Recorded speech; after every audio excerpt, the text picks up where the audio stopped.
Hello, I'm Glenn W. Hunter, and with me today, our subject matter expert, Miss Shor Denny of Community Now.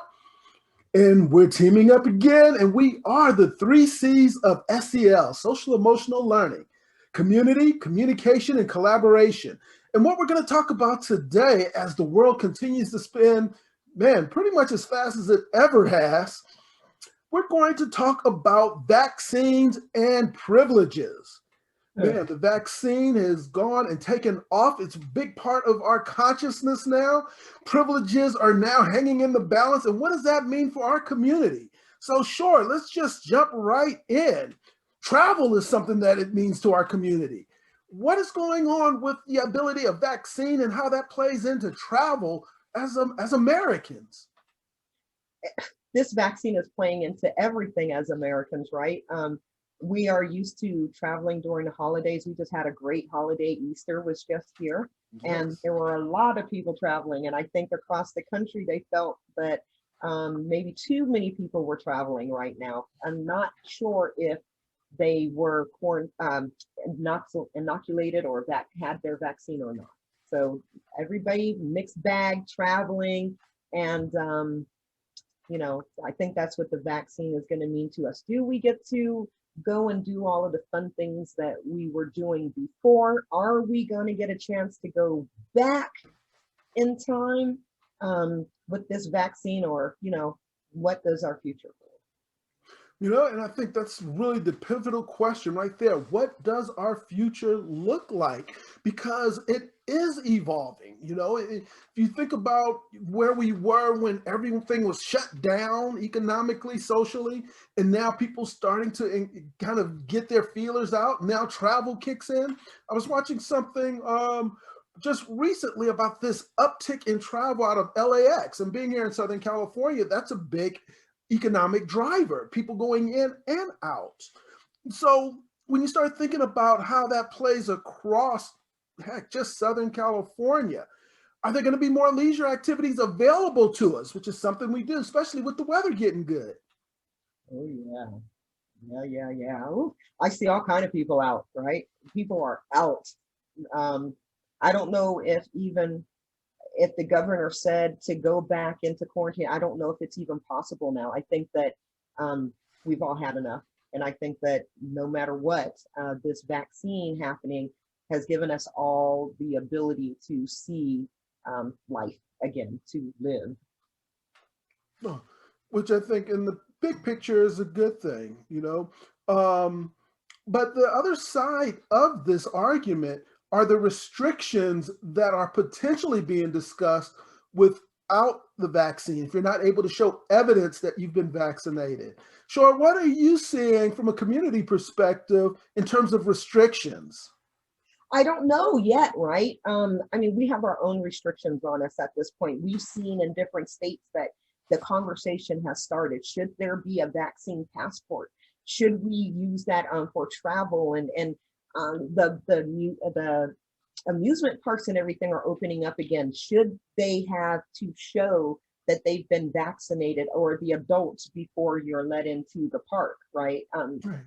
A lot of things come out of that. How can you make sure that everyone, right now there are no vaccines available for the youth?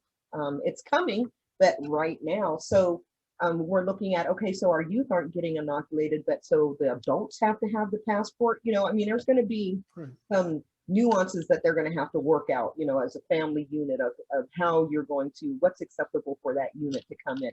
Can you have your first shot and not have your second? What are the dynamics going to be of the passport if it ever comes into place? So right now, we're kind of talking among each other. What do you think would be best if you're going to Magic Mountain, which just is opening, and you're going to Magic Mountain on that first day? Who do you want to sit next to, right? Who do you Mhm. want in that park when you're having all of that fun, and you're hoping that you don't have to wear the mask the whole time, that you're in the park? I don't know how that works on rides, what their protocol is going to be, to let people in and to let them ride. But I think even without the passport, the mask is right now our pass, right? So a lot of things are saying no mask, no service, no mask, you can't come in. So maybe the mask is our passport for the moment. And maybe it will stay that way. Maybe it will never go to the inoculation, even though that is something that's being said. I don't believe the CDC or our president, our federal government wants to see a mandate that you must be vaccinated to be able to live life. I think that takes away in our minds, our concept of American rights, our right as an American, I can do what I want kind of a mentality that we have. So I think it goes, there. I think you're absolutely right, Shor. You can't escape the power of civil liberties in the American consciousness. We stand on that type of individuality, and frankly, it's done us well for the last 250 years. But the point remains: how do we make sure that we're exercising our civil liberties and still embracing a sense of care for each other? I mean, you talk about Magic Mountain on the northern part of Southern California, and it's reopening and it's exciting, and there are new memories to be made. And then you go to the southern end and you have Disneyland, the happiest place on earth. And for those of us who've had a chance to visit there over the years, it's impossible to social distance at Disneyland. It is literally impossible. So how do you enforce that type of interaction so that you're enjoying yourself there, but on the other hand, there's still a sense of safety? And is it the park's responsibility? Who ultimately owns that privilege of opening up such an attractive place that will be bringing people in from around the world? Who ultimately is responsible? I think it's our government that's ultimately responsible for the guidelines that need to be set to keep us as citizens safe. I think we have a civil duty to make sure that our representatives know our stance, what we think should happen, so that they can decide and make rules that fit, that work for most. Okay. And I have to agree with you on that, because ultimately that is where the responsibility lies. The challenge is looking at it from a federal level to a state level to a local level, because you are going to have some disagreements. And I think that's been demonstrated.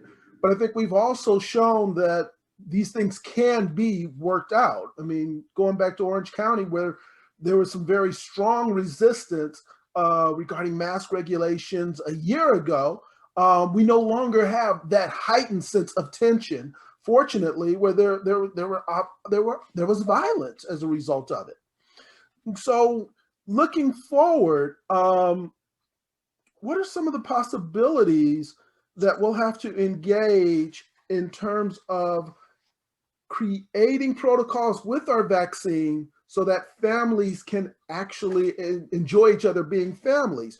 If you think about the vaccine, we started by age.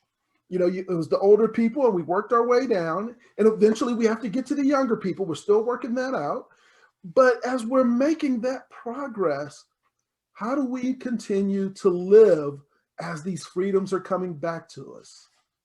We need to institute coping skills, right? So as we're working on our coping skills, it works in every situation. So let's talk about those who are getting the vaccine.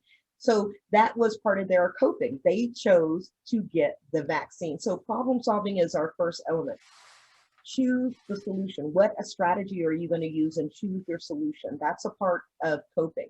And then if you decide that you're going to do the vaccine, then how do you cope with that? What measures are you putting in place? So the day of the shot, what are you going to do? Some get sick, some don't. So you need to prepare for that as part of your coping strategy. So, I'm prepared for if I get sick that day, maybe that day I took off work so that I'm prepared for whatever.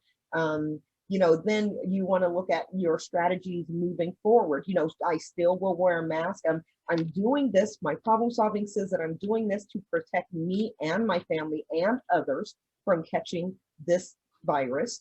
I'm still going to use the mask to ensure that I'm protected when I'm outside and I'm protecting others, right? And you're problem solving it. So then you get into the emotional point. So what makes you feel good about the solutions that you just made? And how do you cope with the decisions, right? So knowing that I took the vaccine and that I'm still wearing masks, my emotional greatness that I'm going to feel is that now I can go out. That's my emotional coping. Ooh, I can give myself some self-care. Maybe I'll go get a massage. Ooh, I'll get my nails done, right? You know, you can now start participating in those things. Now, there's also the problem solving skill of I'm not getting the vaccine, right? I'm not going to do this. I don't believe in the risk or the threat, maybe, or I'm going to protect myself in a different way. That's a whole nother problem solving strategy that they're going to use. So what strategies are you going to put in place to ensure the safety of you and your family in that scenario? So that would again be wearing masks, right?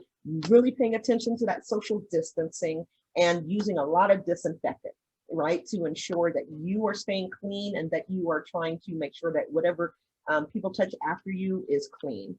And then the emotional self-care that goes along with that, you know, could be at home having a bubble bath with aromatherapy, you know, or something that you're going to do a little more isolated than that person doing the vaccine. So, you know, we've got to think of what are the problem solving skills? What is the goal that we want to have at the end? And then how do we reward ourselves or do the self-care that we need to make sure that we enforce the problem solving that we're doing, right? So you don't feel bad about what your decision was in your strategies. So you make yourself feel good emotionally to make sure that you stay on track.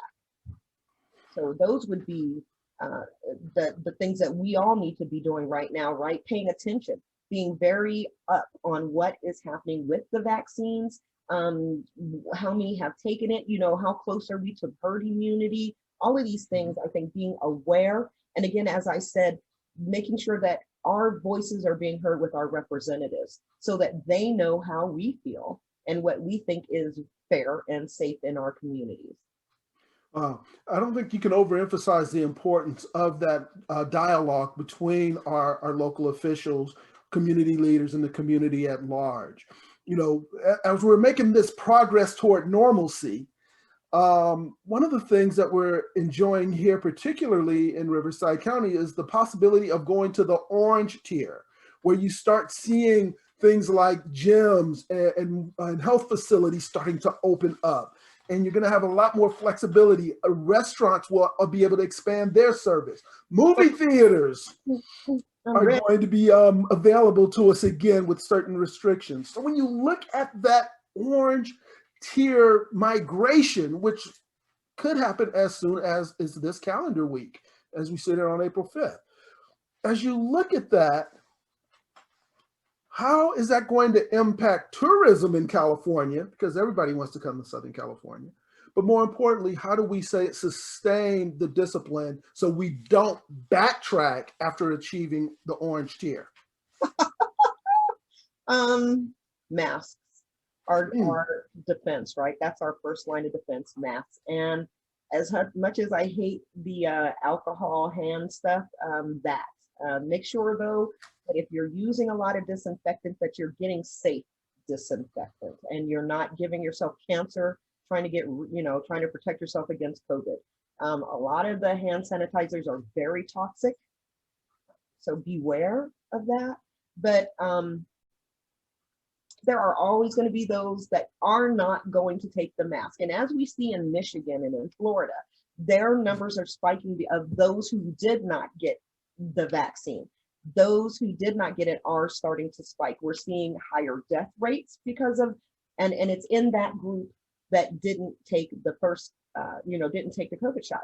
Now, when we talk about that, we have to remember, as you said, that this was laid out in tiers. So it's not like our fault that we didn't get the COVID shot, right? They started out with 80-year-olds, the elderly, and no one else could get the shot. Now it's starting to, now that we've got more vaccine, it's opening up to more people so that we have that opportunity. And I think we can see with the 3 million plus shots a day that people are excited and encouraged to go get the vaccine. The fact that we're going to orange, though, I still will say that those who are not going to get the shot are going to have a higher chance of catching one of the variants of this virus and spreading it to others. So I kind of think we are going to see it go up. Even though we're going to see it declining, I think the point is that new people are going to get it, right? The old people are not getting it anymore. They've been vaccinated. So the age group is coming down. So the people that are getting it now are at a younger age and literally haven't had the opportunity to get the shots yet. So as they are getting the shots, I think that everything will be okay. But spring is here, summer is coming, travel is on, people are moving around, and I think that we can't help but see a spike.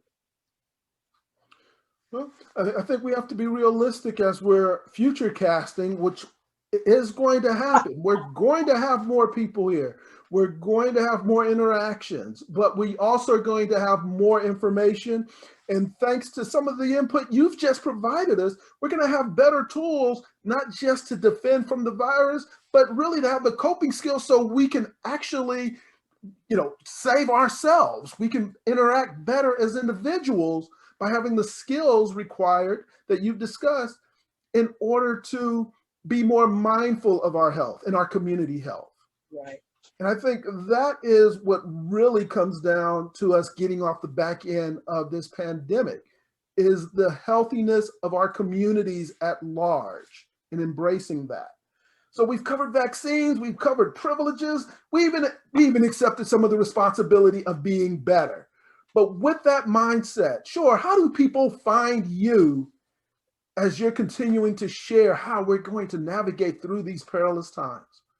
Well, you can comment here in YouTube. You can subscribe, you can like, you can share, and you can always reach us at communitynow.info online.